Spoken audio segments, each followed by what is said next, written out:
Right, here we have an elastic rod of diameter 12 centimeters, length 15 centimeters, is deformed when a tension force of 320 newtons is exerted on the rod. The final length is 22.5 percent. Excuse me. An elastic rod of diameter 12 centimeters and length of 15 centimeters. So we have a diameter of 12 centimeter and an original length of 15 centimeters. Is deformed when a tension force of 320 newtons is exerted on the rod. The final length is 22.5% longer than the original length, right? So 6.1.1 says provide one weight for a force that changes the shape and size of a body. Now the force that changes the shape and size of a body, that will be a deforming force there. 6.1.1. A force that changes the shape and size of a body will be a deforming force there. 2. 6.2.1, the stress exerted on the rod. Now, in this case, what we have is a diameter.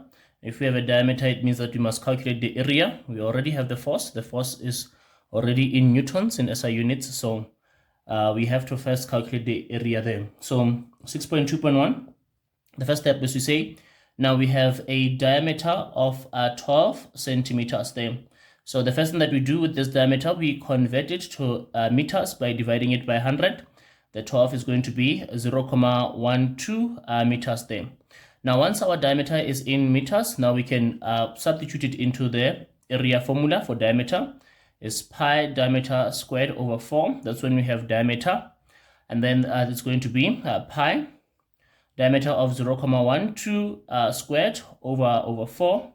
Now we put this in the calculator. What we have there is pi 0.12 squared over 4.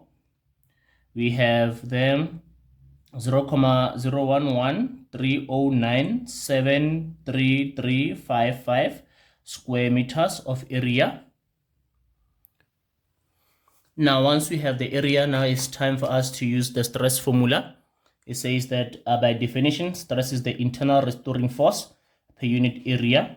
So we have a force of 320 newtons divided by area of 0.01130973355 there is equal to, now the stress is going to be 320 divided by that answer that we just got. It's going to be 320 divided by 0.01130973355, giving us 28294.21 pascals there. The units for stress is pascals there.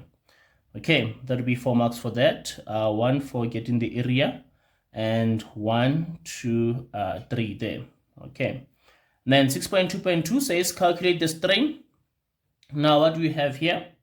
Now is it the modular stress type? No. The change in length and original length type. So what do we have? We have original length, it is in centimeters, and we have and change in length percentage there.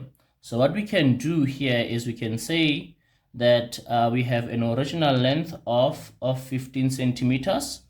Now convert that by dividing it by 100, and then it will give us 0.15 meters. That's the first step that we take there.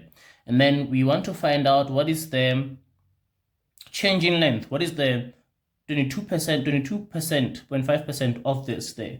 So we say that the change in length will be the 22.5 over 100 multiplied by 0.15 to find 22.5% of 0.15. So we have 22.5 divided by 100 multiplied by 0.15, and the percentage gives us 0.03375 meters there as a change in length there. All right, and then now we say now the strain is equal to the change in length divided by the original length there. our change in length is 0,03375 over our original length of 0,15 there. And then this will give us a, let's see, we have our answer already there. Let's just divide it by 0,15. It gives us a 0,225 there. And strain does not have units there. Okay. So we have one for the formula, one substitution, and one for the answer there. Okay. And then the last question, 6.2.3, says now justify that the final length of the rod is 0,15. Now you must find the length after the deformation. Now what we know is that the change in length is the final length minus the original length there. Final length minus original length. So we are supposed to calculate the final length. Let's see there. So the length changed by 0, the change in length is 0,03375. The final length after the deformation minus the original length of 0,15. And we solve here by transposing that 0,15 over to that side. So we have 0,03375. It comes over this side, it becomes positive 0,15 there. That will be our final length there. So we have 0,03375 plus 0,15, giving us a 0,18 there. The final length there, it gives us a 0,18375, which is basically that there, meters there. And one mark there, and one mark there, and this will be out of 12 there. All right.